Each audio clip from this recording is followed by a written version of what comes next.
Pero kaina, ang ginpadara, abi ko anay si Mayor nagniwang. Gali, ginpadara na dya, tigid masakit ka na sa atin na SB member, Honorable SB Alarcon. Nagapasalamat gid ako kagya daw hindi man ako magpati. Kaya bisan dyan kami nagahambal-hambal lang kang una nakalambot galit na sa Germany.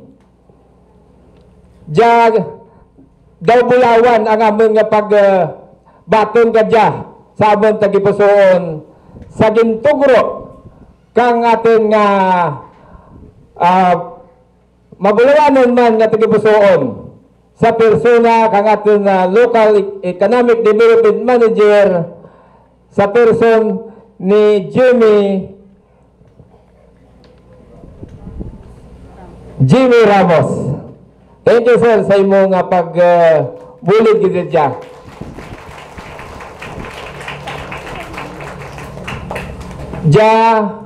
Ginapasalamatan gid natin kag dapat makatugro kang mayad nga edukasyon dyan sa ating barangay. Kag ginapalakip ko man, kag may pares gid dyan pirmi. Nga kung may edukasyon, may ikayong lawas gid pirmi. Kay anuhon natin ang edukasyon kung kita malnourished. Kinanglan maging doble gid ra. Abayan gid natin nga kung may edukasyon, may ikayong lawas man. Gani, ginapaliwat-liwat ko gid ra kapag pasalamat kay Mr. Ramos, no?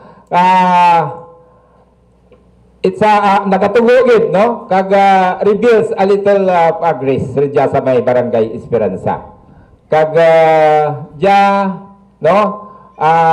Sa akin nga may pabilin kaninyo, basta may malasakit sa bawat isa, ang dala niyan ay pag-asa. Durugid nga salamat.